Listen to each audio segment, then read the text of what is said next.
Okay, I'm loving the internet right now. We're going to try this again.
I'm your host, Michael Kopf, and welcome to another exciting adventure on Riding Through the Unknown. Today, I am very blessed to have a guest who not only was my very first guest of this show, but has made an appearance every season on this show. So, a man who needs no introduction, but just to say he is a giant among men, not just in actual appearance, but in stature as well. I give you the one, the only information extraordinaire, Brad Olsen. Hey, Michael. Thanks for the introduction. That's quite nice. Yeah, season 4. We have done every season, including your first show. That's quite an honor to be asked back each time. So thanks for having me on. Well, the honor is mine to have you on, and every time you are on my show, it's just an awakening of knowledge, and I just how you have all this information is just astonishing to me, and I am so grateful that you're sharing it with us and with the world. And so I do want to say right off the bat, thank you for what you do for humanity. My pleasure.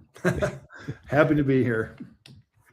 And with that being said, we were talking about what topics to cover, and I'm excited for this topic because I actually came up with a question I'm not sure you've ever been asked. Ooh. And the topic we're going to be talking about is black goo and the real reason for the Falkland Wars. And you can get into the black goo if you want, but the question I have for you is, if the cabal is seeking this black goo to use, how are they protecting themselves from being affected by it? Okay, great first question. And of course, my new book called Secrets of Antarctica, The Untold History of the Ice Continent, has a whole chapter on the black goo. And the reason why it's in the book on Antarctica is because between the Falkland Islands and Antarctica is a string of islands called the South Sandwich Islands. The southernmost is called Thule Island. And this is a Google Earth image, but you can see the little bit right there is blacked out. And that is where this base called Corbetta Uruguay base was located. And it was being run by the Argentinians who were studying the black goo in a frozen state. Now you see, it has to be in a perpetually frozen environment like South Thule Island for it to be safe to work on. And so that's why they set up a base there. And a lot of us have heard about the Falkland Wars in 1982. And this is a map from Wikipedia. A lot of people don't realize that the attack force broke into two groups. One went to fight in the Falklands, the other went to these southern islands. And it's always been a mystery why they would do that, why they would break off, and what was. Some of these islands are uninhabited and have little to no resources or people living down there. So what was the big deal? And the papers to sign for ending the war were on this ship right off the Corbetta Uruguay base that you can see there. So this is all leading to the question, what was the big deal about capturing this island and getting the black goo? And that's what it was all about. The whole Falkland Wars was fought over the UK taking this stuff back and backward engineering it. And they brought it back to a place called Marconi Laboratories. And in very high profile fashion, a lot of the scientists and researchers who were working on the black goo in Marconi Laboratories died of very mysterious causes. Some died in accidents, others were suicide, a couple went missing. It was just one of the most bizarre things. I mean, statistically, for that many scientists from one laboratory to die under very mysterious circumstances is hugely not normal, mathematically calculable as being high odds. That is very, very low odds that this would happen. But they were working on the black goo, and they don't really talk about that in the mainstream media when all these people started dying mysteriously. So what is the black goo, I think, is your second question. And what is it all about? Well, it was being studied because it can rapidly clone any living thing, not just humans, but even an extraterrestrial, or it could even clone animals. And so that's what the Argentinian researchers were working on. And they're trying to understand what this stuff was. So I'll read you a passage from the book. There is a strange sentient black oil that was discovered long ago in a cave on South Tool Island in the South Sandwich Island chain, located south and east of the Falkland Island group. The substance seems to have powerful mind control properties when sprayed or ingested. It may have a connection to the artificial life forms observed in the self-assembling nanobots in Morgellons. This was reportedly the real reason for the 1982 Falkland Wars between Argentina and Great Britain, so the military could take over the Argentinian base studying this black oil and take the substance back to the UK.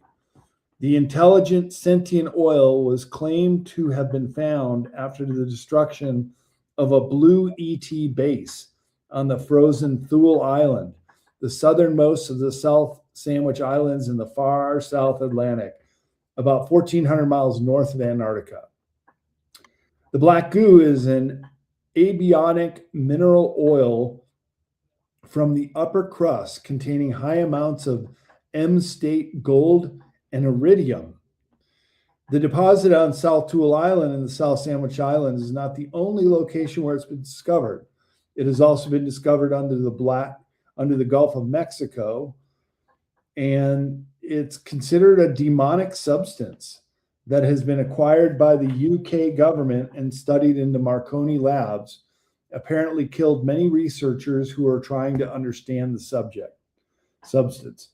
Furthermore, there exists a black oil schist containing this type of oil from earlier tectonic events, leading some researchers to believe there are at least two kinds of black goo.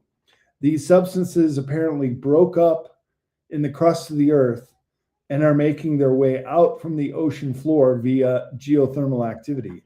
The two known kinds of black goo are those that are organic and native to Earth, and those that were imported from off planet. And the South Thule Island black goo was that substance that was brought in from off planet. And so you would ask why? Ask why, Michael. What? Yeah, if it is here, why would we bring in an extraterrestrial source of it unless there was a property of it that was absent in the natural sentient here on the earth? Great question.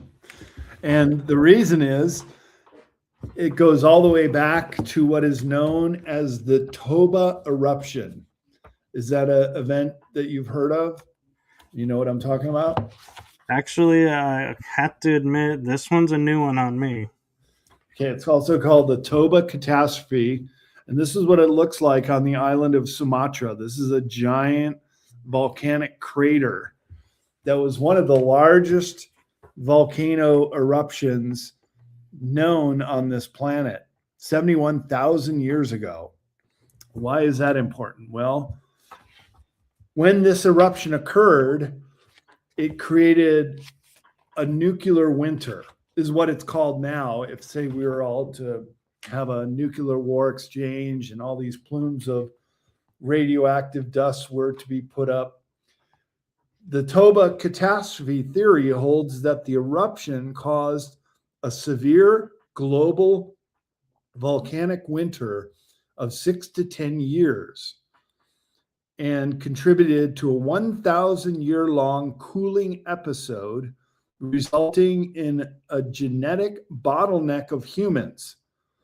And this satellite image shows the caldera of Lake Toba with a resurgent dome forming Samosir Island. I actually got an opportunity to go there and backpack through Samosir Island.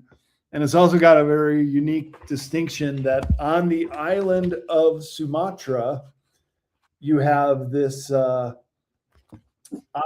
large island within the caldera of Lake Toba and Samosir Island here. And there's a little lake here on the island with a lake, and in that little lake is one other island.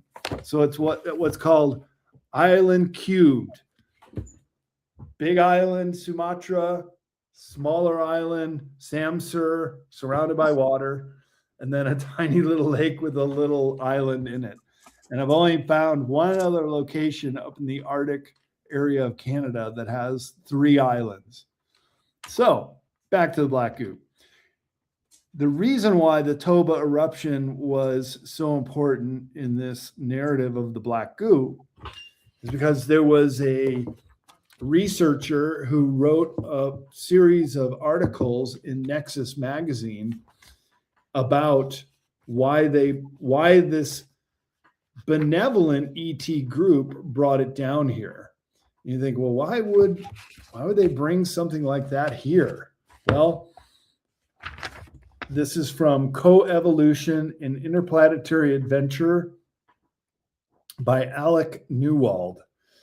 And in this series, he describes the benevolent ET motives as the Argentinian government was tasked in the mid-1970s to secure the entrance to the underground ET base when they set up the Corbeta Uruguay station in 1976.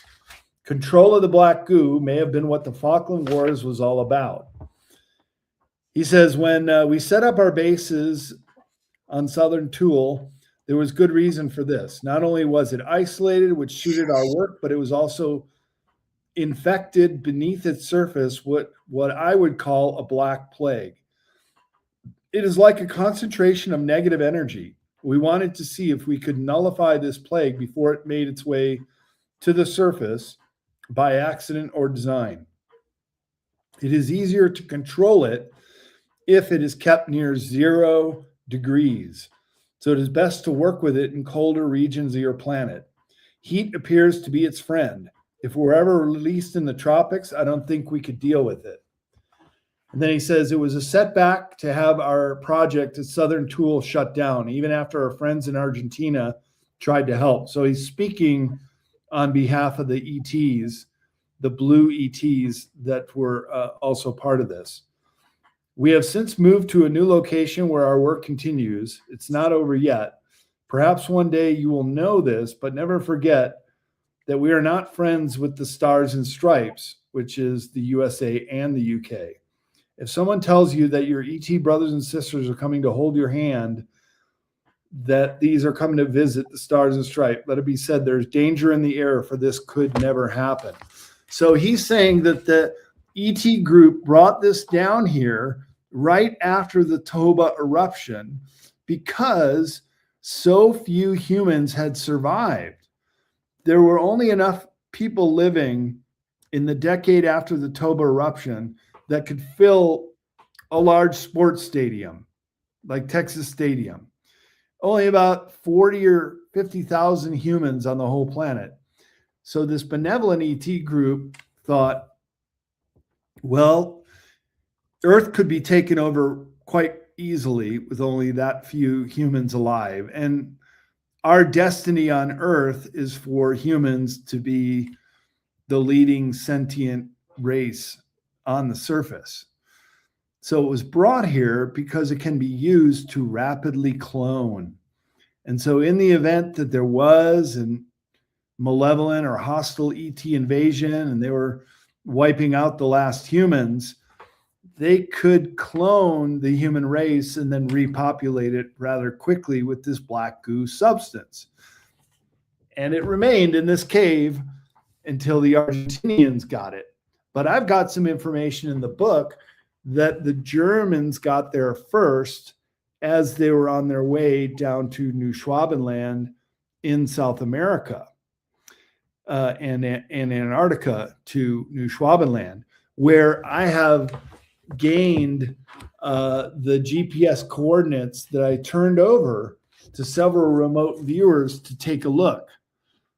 And all three of them independently came back and said, there's a giant cloning laboratory in this location in Antarctica, which happens to be in the New Schwabenland area.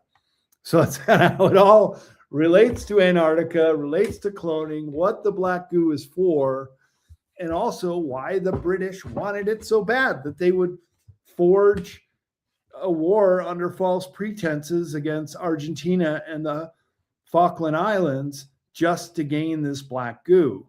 So then they bring it back to the UK, and that's when all hell breaks loose. Even by the time they were getting close to the equator, they could tell that this stuff was going to break loose. So just this last December, I got invited to speak at the BASES conference in England, put on by Miles Johnston. And he is one of the leading researchers and voices of what the black goo is all about. And he's had several other eyewitnesses and leading authors like Harold Kotzvela and a guy named David Griffin, who was eyewitness and friends with people who were on the ship that took the black goo back to the UK. And when I was at this conference in December, I was on a panel with a couple other people from the German secret space program called Nachtwaffen. That's Penny Bradley and Drago Reed. And the topic changed to the black goo. And I asked Drago and Penny Bradley if they knew about the black goo and if it had anything to do with their service in the German Nachtwaffen secret space program. Both of them said that they were ingesting small amounts of the black goo because it would give them super soldier strength and stamina to deal with the enclosed environments of being off planet. And both of them have said, yeah, it made them even a lot more aware, a lot more sentient, telepathic, but also physically stronger after having ingested it. So I asked him, well, if you had a choice and you could take it knowing that it was going to give you these enhancements, or would you skip it? Both of them said they would do it.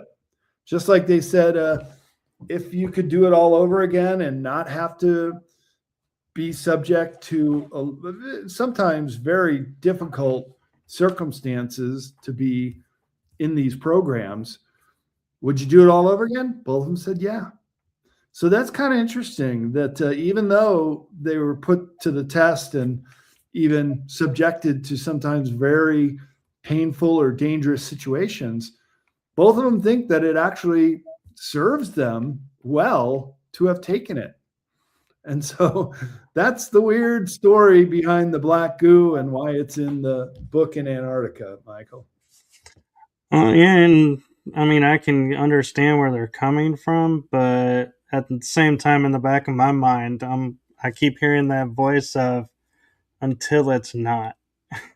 Right. And then it's, how do you deal with it? And an interesting question I have for you around the black goo is if we have the so-called, like, Star Trek The Next Generation puts it, skin of evil black goo, where it's, harmful, and then I guess a better way to put it is a negative state. How do we tell the difference between that one and the benevolent goo that's here to help us? Yeah, that one is the $10 million question. I'm not sure how we can distinguish the two because they are very similar. And I don't even know the difference. Perhaps because they're both said to be sentient, meaning having a mind of their own, that the sentient black goo would be what these super soldiers ingested because it helped enhance them and it didn't make them feel like they had to commit suicide like the researchers in the super space program or in Marconi laboratories who were backward engineering and had all these scientists that died mysteriously. And I didn't distinguish, and I should have, but I don't know if they knew the difference between the two kinds and whether or not they knew if they took the benevolent kind or the malevolent kind. It's a good question to ask, and I would like to know the answer. And another question is, if only the freezing cold is how you can determine if it's there and, like, in essence, halt it. If people have been cloned and have this in them walking around the world today, how, do we need to put everybody into zero, but then even normal people would be frozen solid and stopped? And so how really can we determine how many people around have the goo in them and don't? Well, and now we heard so much about world leaders being cloned, even some celebrities like Jim Carrey is like, who is that guy? That doesn't look like him. And then the other Jim Carrey pops out. He's like, yeah, that's me. Are they being cloned? Well, in these remote viewer reports, when they were looking at the cloning labs in New Schwabenland in Antarctica, all three of them independently said that there were recognizable clones being created, both politicians and celebrities. Why? I don't know. Maybe it's to control the narrative. And even the actor Jack Black, Yes. pretty famous. He's been in a bunch of movies. He even said one time that he was offered a role that he didn't want to take. And the answer was, if you don't take it, we'll just put in your clone to act in the role. That's a Jack Black quote. He's even saying he knew that there were clones of him because let's say it's like a Marvel or a movie about the military or something, because we all know that Hollywood is propagandized and part of this information campaign to control people's minds and steer the narrative.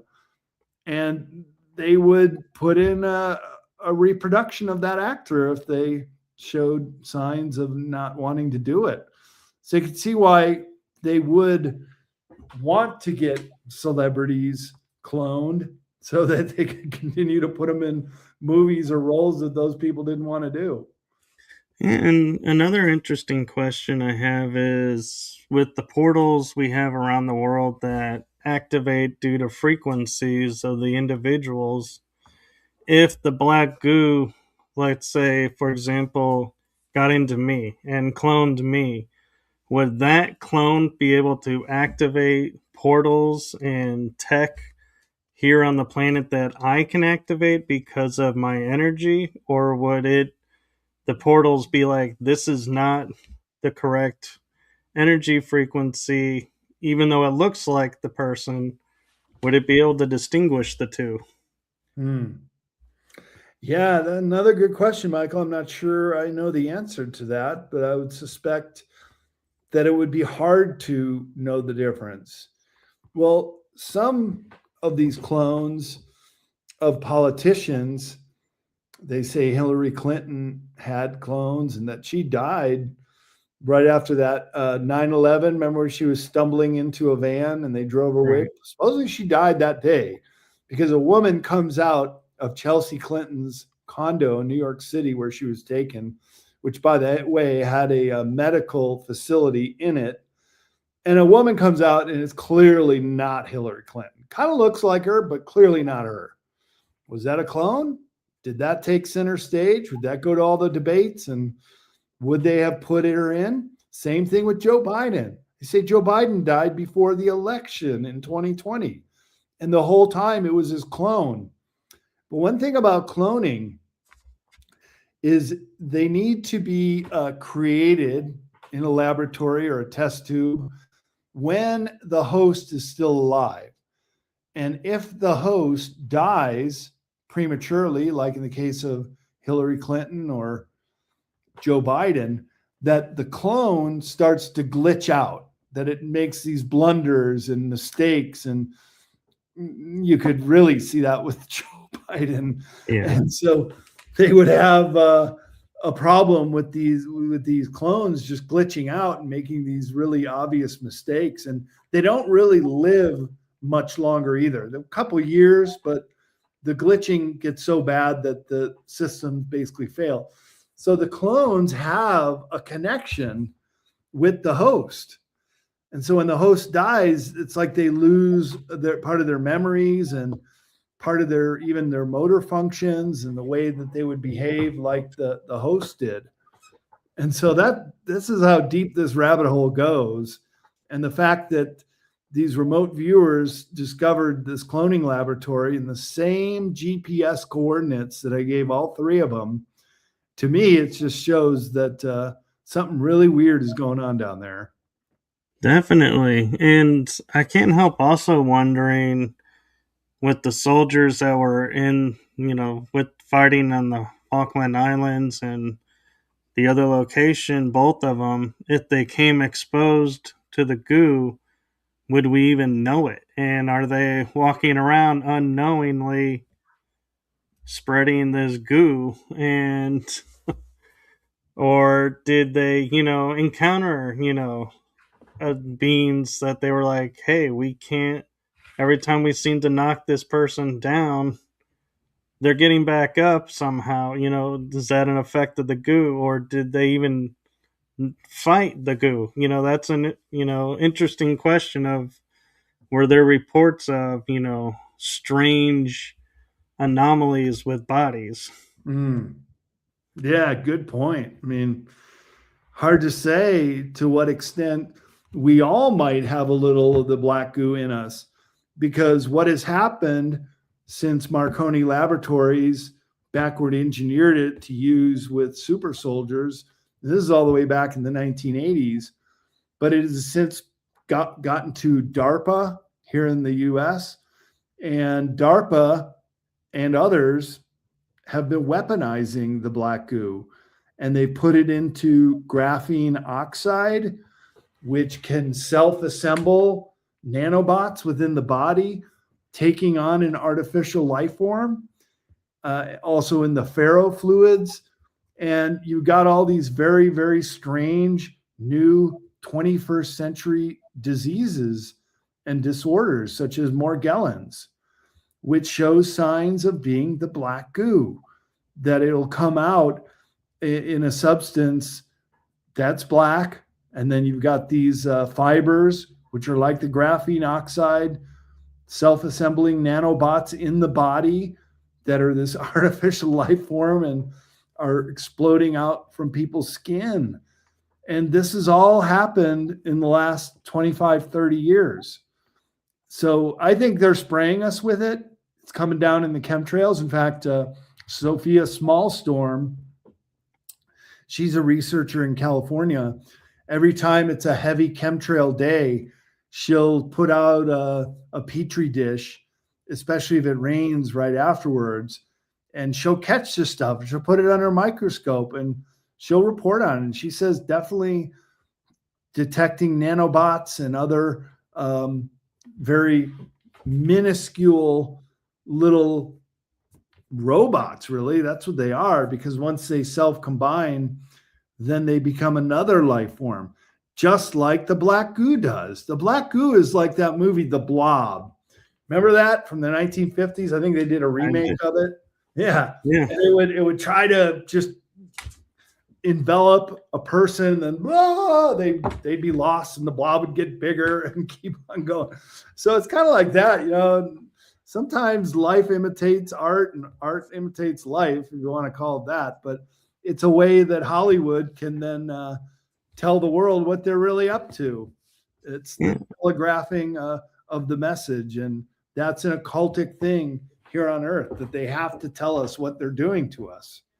And then the black goo features in a lot of different movies, as well as in X-Files, that movie Prometheus, and the guy's even ingesting it. So they're telling us what they're up to in Hollywood. And this is called the revelation of the method. It's an occultic practice of telling us what they're doing to us. This goes a little deeper, because in the free will planet of Earth, we can't just put this stuff on us without knowledge that we are a free will population. And so we have to be informed, kind of like a law of the universe on a free will planet such as ours. And the way they'll do that, the way they'll inform us, is in Hollywood movies or music or television, even press releases from the government or academia that will announce what they're doing, but in a veiled kind of way. And that's the revelation of the method. You know, and I find it interesting too, and I don't know if there's a correlation, but I can't help but think now of hearing that the lab, you know, that tested the black goo was in the UK, that we had Dolly, the sheep that was cloned in the UK, and in the 1980s. The story just disappeared. It's like we cloned a sheep and then it was like nothing. And so I'm wondering, was she cloned using the goo and an adverse effect happened that they didn't want to disclose? And so they were like, okay, quell the story. Story's over.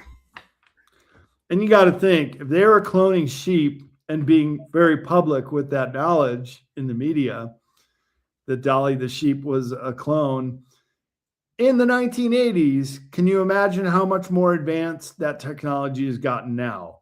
If we weren't already cloning humans then, we're certainly doing it now. And the other thing that these remote viewers told me when they were looking at these cloning laboratories is they're combining DNA of humans and other animals and creating what are known as chimeras.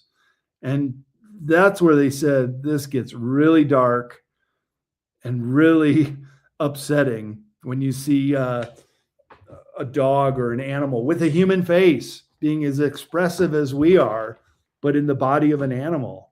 I mean, it just conjures up the image of a Pegasus or the mythical creatures like a minotaur from ancient mythology in the modern age in the form of these chimeras. And I had an experience in the 90s. It was late 90s where I almost crossed paths with my doppelganger. I went into Oh, a wow. store that my mom was shopping at, and she couldn't go there. And all of a suddenly, she was like, "Yeah, we need to go and test and see what is going on." And while she was doing that, all of a suddenly I went to the store and the clerks go, "You were just here, like not even 10 minutes ago." And I always thought, oh, that was my doppelganger, the German word for twin or Right. opposite. And now I can't help wondering, is it a goo version of me? And if it wasn't for the fact that doppelganger is a term coined from the 1700s, I'd almost think, is this a way, like you're saying, that Germany was saying, "Hey guys, we got the goo. We're putting this out. So here's the term for it." Yeah, I knew it was a German word, but you kind of put that connection together, and that's really interesting that doppelganger would be popularized by a German word. And in my book, I did find some research that the Germans were the first to get to South Thule Island, and they were also colonizing different areas, including the Falkland Islands. Because remember, right after World War II, or even during World War II, the Argentinians were very sympathetic to Nazi Germany. And after the war, a whole bunch of them, a whole bunch of Germans who should have been on trial in Nuremberg for war crimes were getting new passports and going over what is called the rat lines to South America, largely to Argentina. And so you got these Germans that were already colonizing in the area and setting up camp in different places. And then you have even a much more different situation. So the study of occultism and transhumanism began as a government initiative in the early 1930s under the new Nazi Party. A lot of people don't realize transhumanism goes that far back. But it would make sense that they would want to use this cloning technology because they needed more soldiers, especially super soldiers for World War II. Early on, Adolf Hitler impressed senior Thule Society members with his exophobic commitment to an Aryan racial supremacy, his mesmerizing oratory, and his occult understanding of the future man, or Ubermensch, Superman. They arranged for him to be the new head of the new Socialist Government Workers' Party, and they started the Anunnurbe, which is ancestral heritage and research, as well as looking into exotic energy forces such as Virilia. They went on the SS Anunnurbe, led scientific expeditions to remote locations such as Tibet in 1938 in an attempt to unlock the mysterious power and potential of the human mind. They were also interested in the ET origin of the Aryans and the ancient UFO crafts called Vimanas, or ET artifacts from an antediluvian civilization. They were looking into all this stuff. So the technology of the Antarctic Germans was far beyond anything that they could handle. The USA tried penetrating the base with a naval task force, of course, in Operation High Jump, and was sent packing. By 1949, the USSR tested their first nuclear bomb. There is evidence that it shows that the United States gave the Soviet Union the plans. Could it be that they were both trying to spread out weapons technology so they could keep the Antarctic Germans in check? If there are more people that are standing up against the foe, then there are better chances of coming out ahead. The enemy of my enemy is my friend.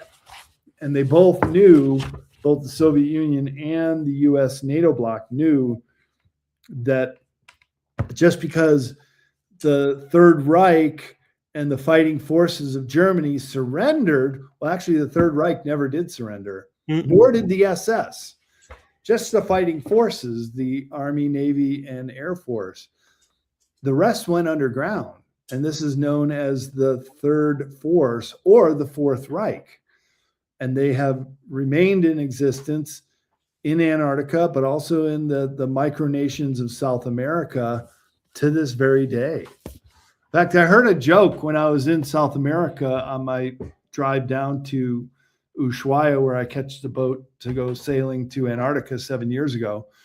And the people of Southern South America, particularly Chile and Argentina, they're kind of having an existential crisis about themselves because they've virtually wiped out all the Native American inhabitants, unlike Peru and Bolivia, where there's still a very large indigenous population.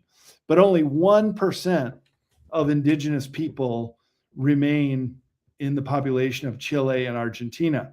So they're asking themselves, well, who are we as Argentinians? And largely they're Southern European immigrants that make up the majority of the people in Chile and Argentina. And so the joke is, when asked, who are we? Well, we're Italians who speak Spanish, but wish that we were as rich as the Germans. Because still to this day, Michael, the Germans have all the money down there, and they're the ones that run the corporations and everything else. So there really is a Fourth Reich, and they have been in existence since the end of World War II. And I actually had an interesting thought pop in my head, with history, with the Nazis having the black goo, New Schwabenland.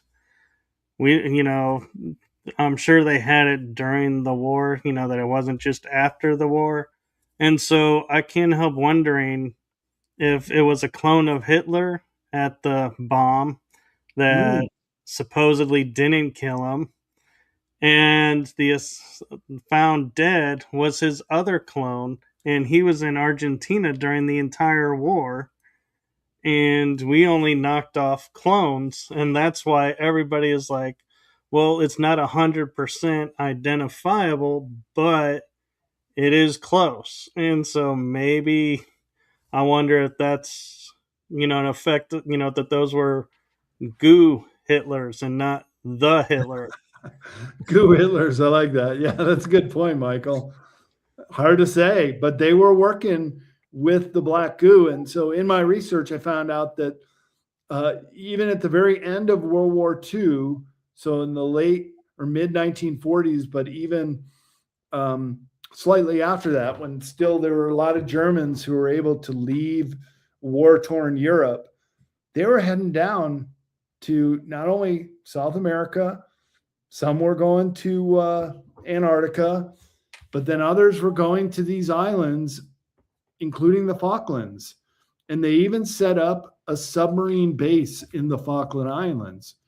So another reason for the Falkland Wars is they still needed to dislodge that fifth column, as it were, that was still embedded into Argentina, including in the Falklands. So the British took over the Falklands, and that was basically the last you heard of those colonists. But by then, by 1982, I'd say we're already talking about second generation.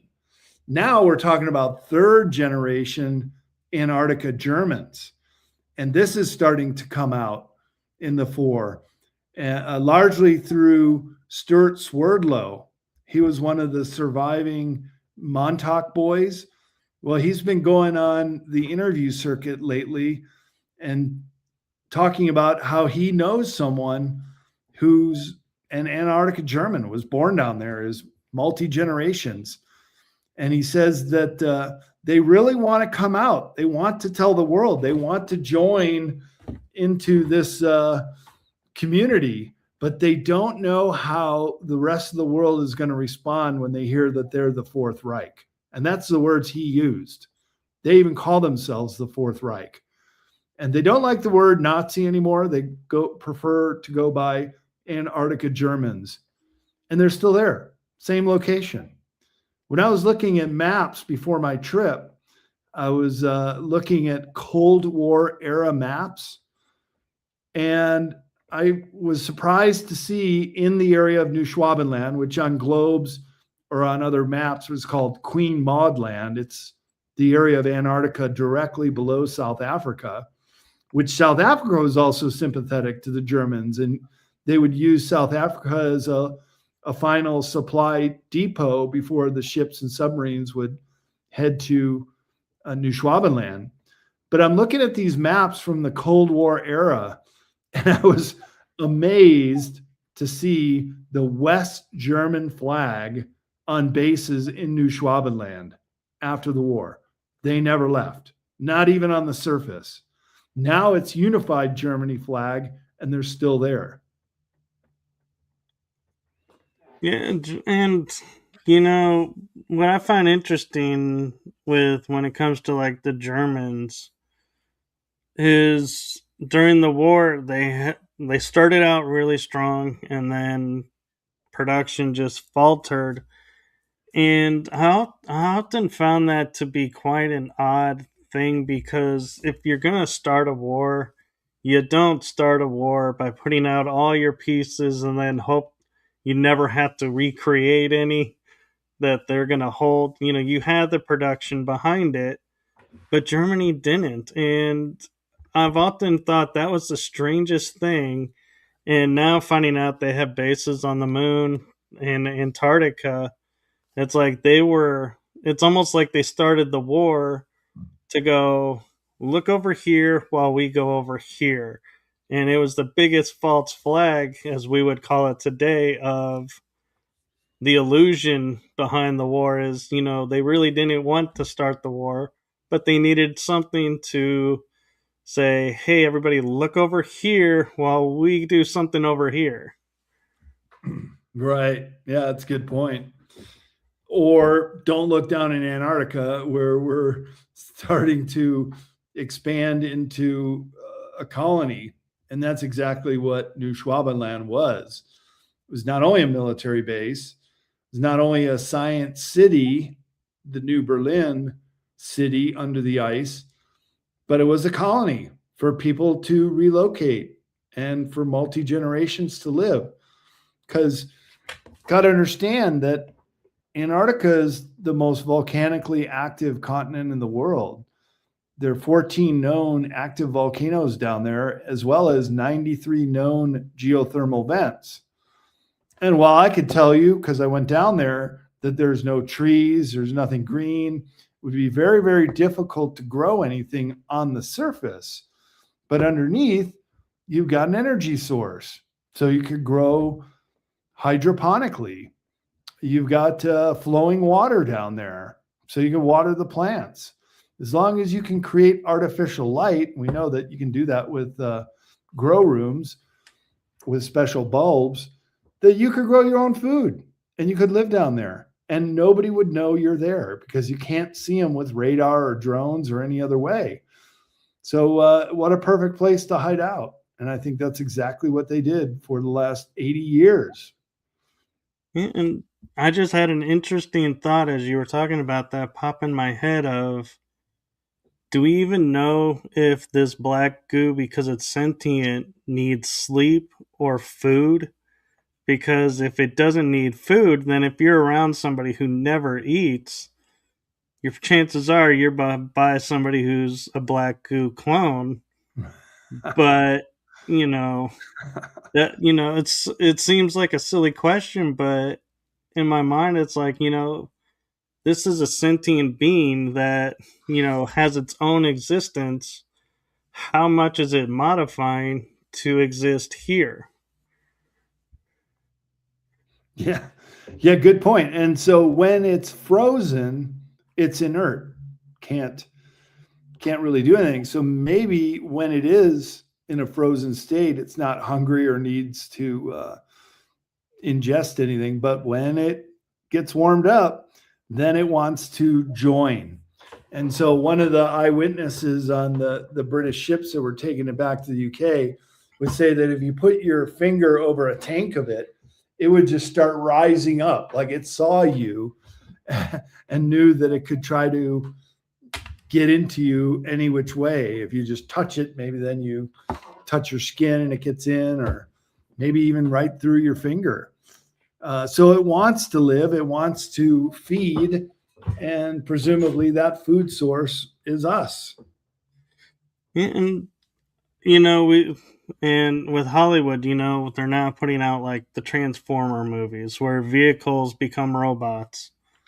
I can't help wondering, if this black goo is like an oil, if somebody was to accidentally put it in a car, what would happen to that car? Because it's now has a sentient consciousness in it. So would it become like they're saying, a robot that can change and drive itself and, do whatever? Or, would it just sit there and be like, what am I doing with this? There's nothing here I can eat. So I'm stuck here until somebody opens it up and tries to drain the oil, and then I can go to them. Yeah, isn't it interesting that we're always burning oil and burning gas and petroleum products? Isn't that a way to kill it if you burn it off? And I don't know to what Yeah. degree it's flammable or not. That would be another question I'd like to ask someone else. And I can't help too thinking, if we turn it into a fuel source, would how renewable and how free energy wise is that fuel source, but at what cost? Good point. Yeah, exactly. And then does it burn like regular oil? And if it does that kill the black goo? What happens when it gets into our body? Does that make us flammable? Is that what spontaneous combustion's been all about this whole time? I don't know. Good questions, Michael. And do you think ever that we're going to find out, like, they show the pictures of the moon bases and everybody's walking around like no uniforms, and we figure, well, they're in a contained, building, apparently pressurized, we think of it that way, but could they be black goo? And because the black goo came from outer space, extraterrestrial wise, doesn't need oxygen like we do, or can they function in space without air? And that's who's operating on the moon. I like your way of thinking. And that could be why these super soldiers that were on the panel with me in December in the UK, why they said they were required to ingest it, is that it would give them that extra stamina or that ability to withstand pressurized and really tightly fitting compartmentalized quarters.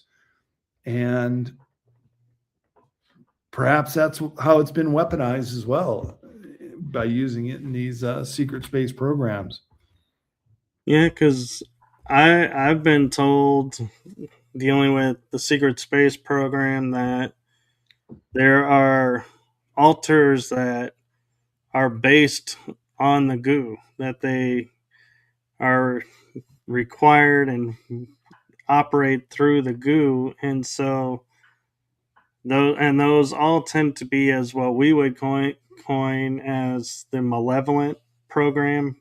And so I can't help wondering, as much as we, say is natural here, is it really natural, or did it come here millions of years ago, like around the age of the dinosaurs time, and it's just been lying in wait, and we think it's sentient to Earth because it's been here, but it's really not from here?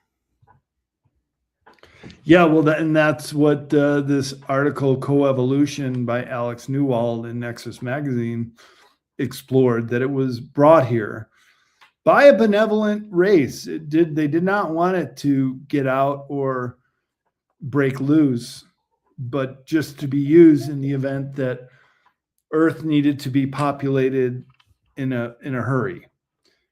That if we were going to be attacked by another ET race who would try to take over, that they could still populate us with humans very quickly. And then and it turns out that's what it is really good for too.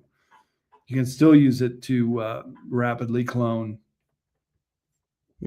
And I wonder if there's a frequency involved, because we have Project Blue Beam, which blue has a frequency, and black goo, so the black would have a frequency. If there's, because I'm starting to notice there's like colors always being associated with things now.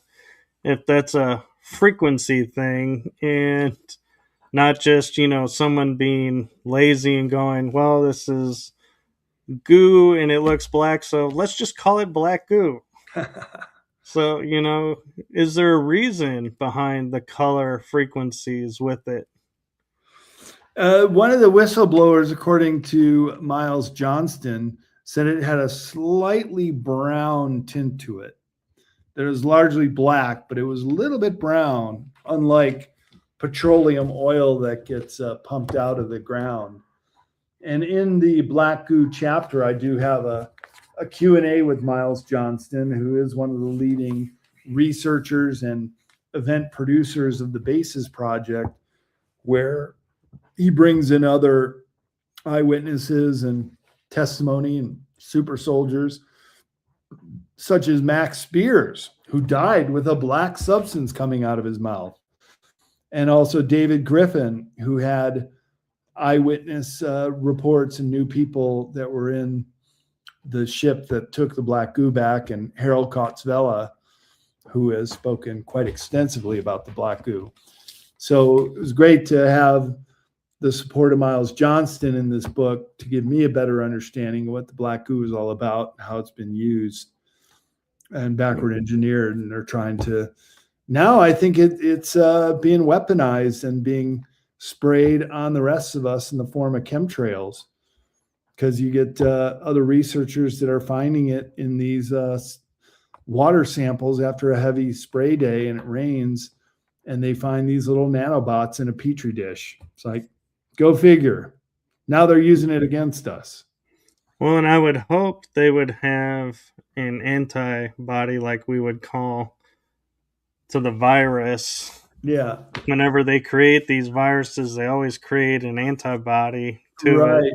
So if they're unleashing this goo, I would hope they have an anti-goo as well. So, they're not just releasing something and crossing their fingers and going, I hope it doesn't come back to bite us. It's like, they have an antidote.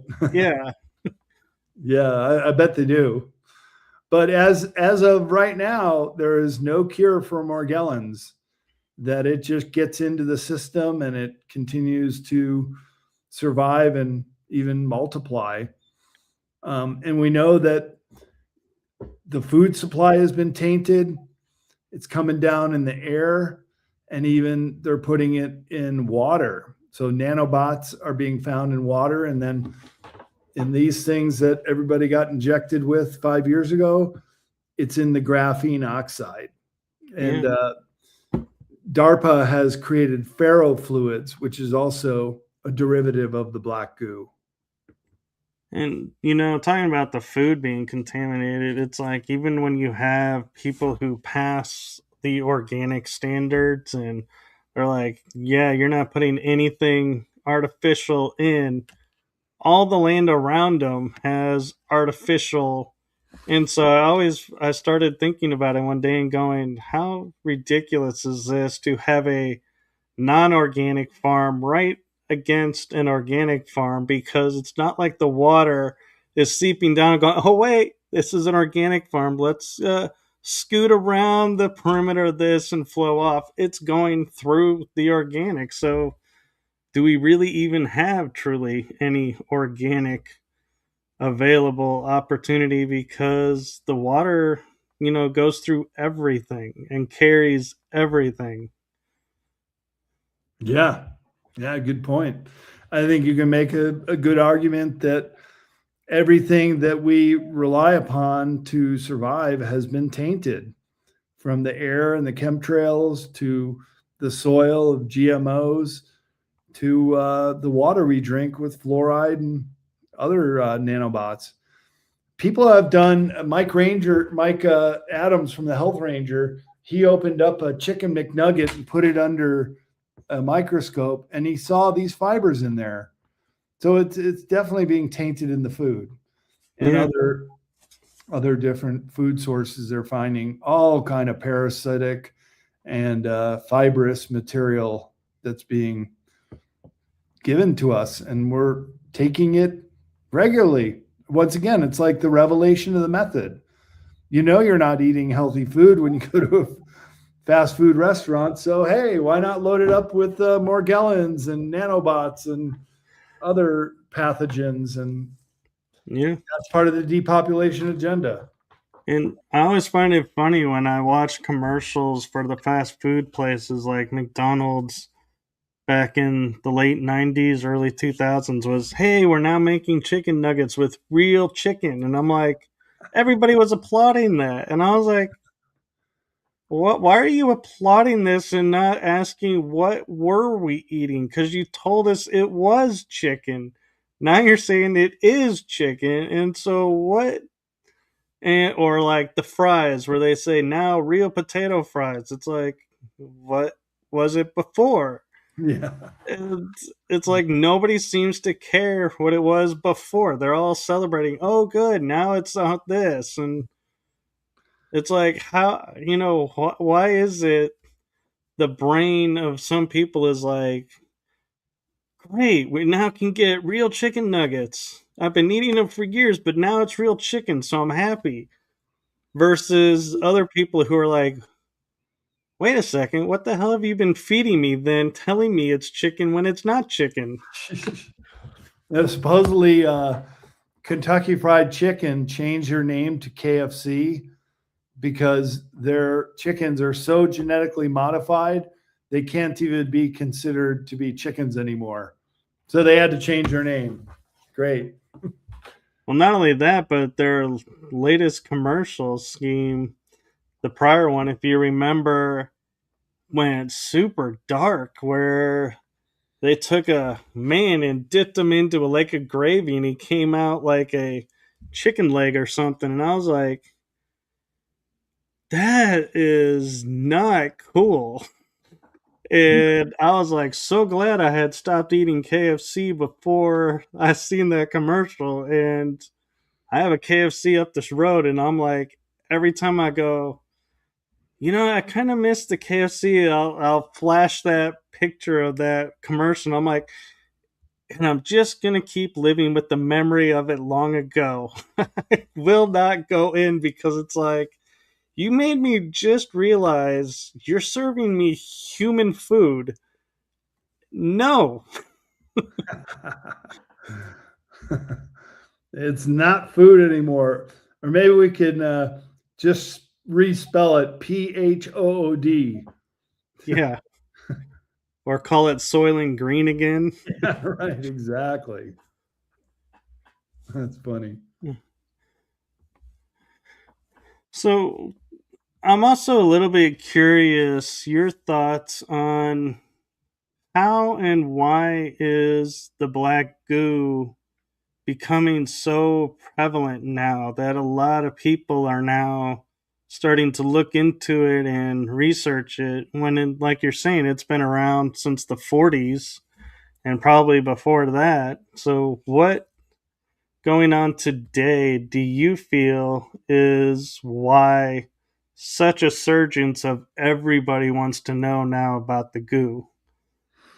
Well, it's kind of percolating up to the surface. I think it's been used in so many different movies and TV shows that now it's getting out into the wider population, and people are just asking questions. What is this stuff for real?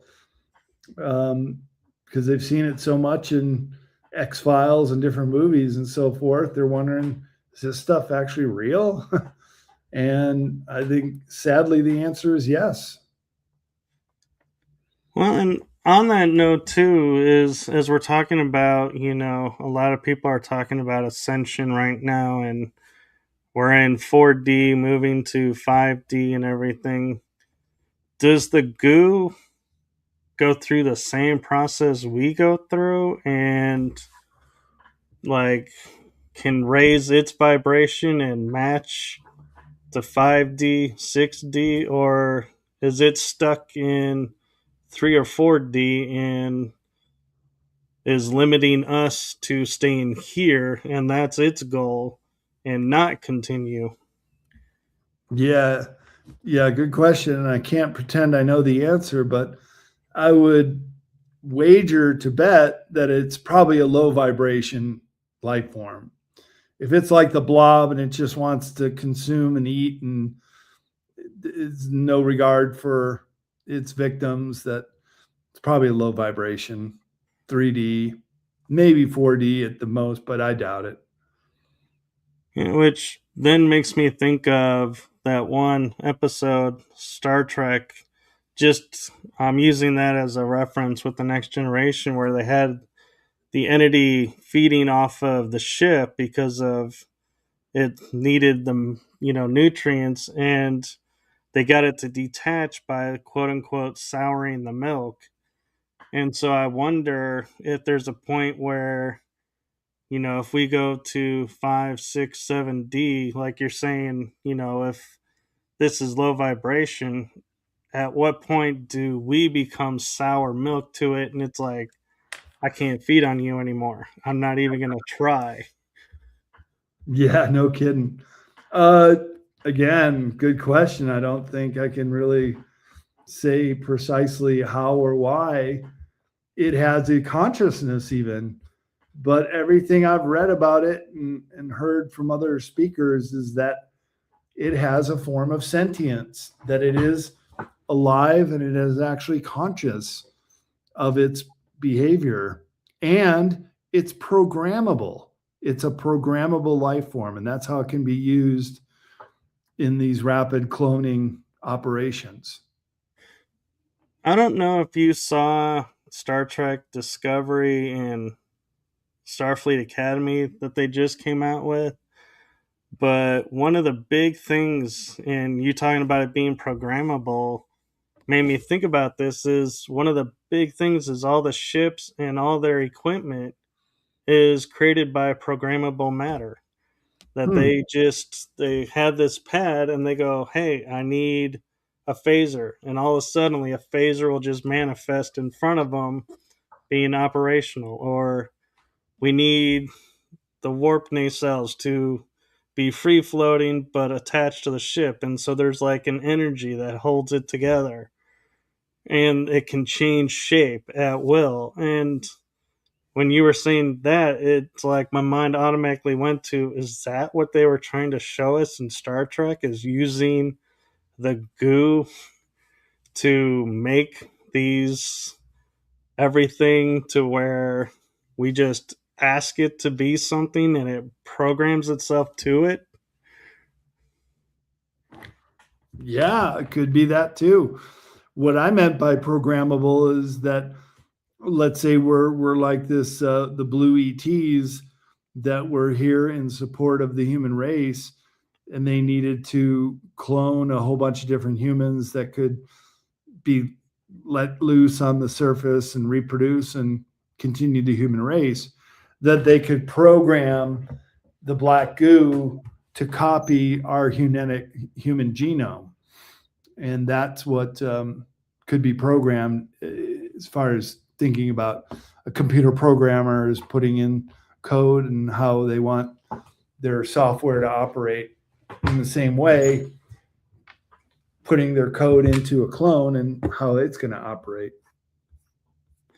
Yeah, that's true. And it also could explain, I almost wonder with Aldous Huxley, I believe, was the author of Brave New World, where they were creating perfect humans, if that was a nod to the future with the goo, is we can create individuals that are going to be accountants or going to be engineers, and they're going to be perfectly suited to that.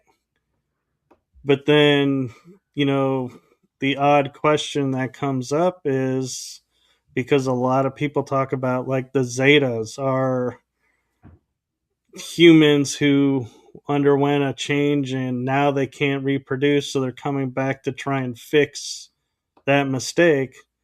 Was the mistake ingesting and getting involved with the black goo, and the black goo doesn't reproduce, and so it destroys that part of humanity? Yeah. Or destroys the host, which further suggests that it's a low vibration substance, that it will just take over the host, maybe spit out a few clones, but then the host dies. So very parasitic in that sense. And another way to look at it too is, I'm sure you're familiar with the Stargate series, where the Gould is viewed as a parasite, like a snake that enters the body and keeps it healthy for a certain amount of time and then gets a new host after. Could what we're calling the snake be the goo? And the goo takes over and keeps you fit, rules like a god, and then when the body no longer is useful to it, just sheds it and gets a new one. Or like Jesus said, be as wise as a serpent and as gentle as a lamb, but wise as a serpent. So that might be the sentience of serpents. Of course, are mythical creatures, but in a way, so is the black goo. But they're both supposed to be wise and sentient.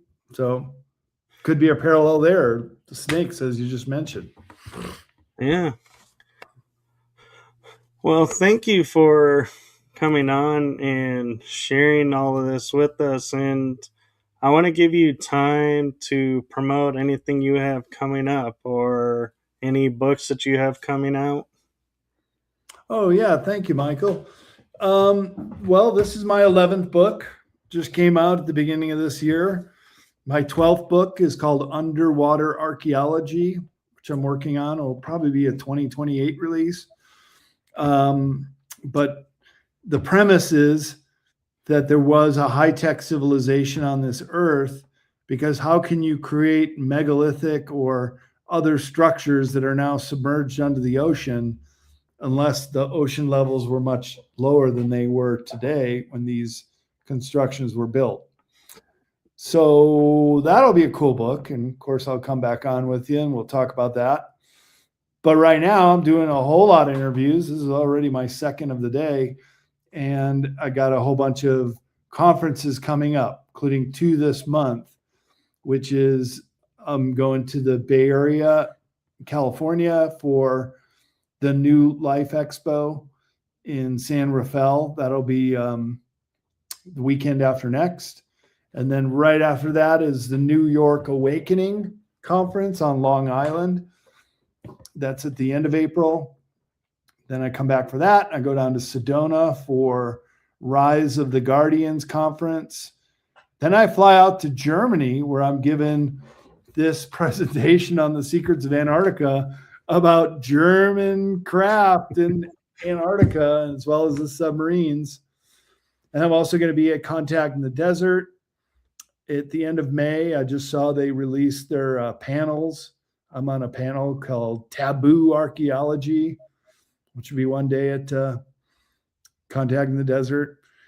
And then in June, I'm flying out to Bosnia for the Bosnian Pyramid Conference with Billy Carson and Dr. Sam. And then we're going to tour around and check out some megaliths and some spherical objects in Bosnia. That's going to be a great trip. So I got a very busy schedule coming up, trying to build some structures on my land out here in Nevada. But boy, I'm so busy, it's hard to supervise. In fact, I got two guys right now putting a new roof on an old barn of mine. So got to get back and help them with that. But thank you much for having me on, Michael. It's always a pleasure to talk to you. Yes, and thank you. And as I said in the beginning, I'll reiterate it. And the way I like to close my shows now is my heart and the heart of my shows to you. Thank you for what you're doing for humanity. It's seen, heard, and felt, and much appreciated. Thank you, Michael. Much appreciation to you too. Yes, and be sure to like and follow along because you never know when Brad will be making another appearance on this show. And follow along with him because his presentations, I can tell you, never disappoint. They are Michael. amazing. Hey, I should also point out that I always bring books to my presentations and conferences. So come over to my booth. You can get a signed copy of any of my books, as well as CCC Publishing is the name of our publishing website. And that's the only other place you can get a signed copy of any of my books. So if any of your authors want to pick up a copy of Secrets of Antarctica, CCC Publishing is the way to do it. Or go to bradolsen.com, the way my name is spelled. And that's my conference schedule coming up. And that's where you can get more information about those conferences and buy tickets as well. Yeah, so thank you. And do everybody go and support his books because they are phenomenal. They have so much information and pictures to go with it. And I will say, Brad, as a writing style that I find yours is similar is you write in such a way that you read and you understand everything and it's not overwhelming and it's not super technical or like you feel like you're being dumbed down because you don't understand what you're talking about, that you write so relatable, and I think that's a gift. So thank you for that. My pleasure. Thank you for making note of that. Yes, and so we are almost out of time, and so I'm going to let you go so you can go take care of your structures. And I cannot imagine how you get writing done with all your appearances as well. And so you must be one of those that needs very little sleep. Oh, no, I get tired. I might even take a nap today somehow, but yep, got to get it done. So that's what I do. Yes. Well, thank you for coming on and thank you for being a wonderful guest. And it's, as you said, it's always a pleasure having you on. And I even now, when I go on episodes where I do interviews, if it's the first, I will coin and say, as my friend who was the first guest on mine, I'm the first. I remember that. Never I forget your appreciate first that. time. That's true. Absolutely. So have a Yeah. wonderful week, Brad, and blessings to you. Thank you, Michael. You too. All right. Good afternoon, everyone. Over and out.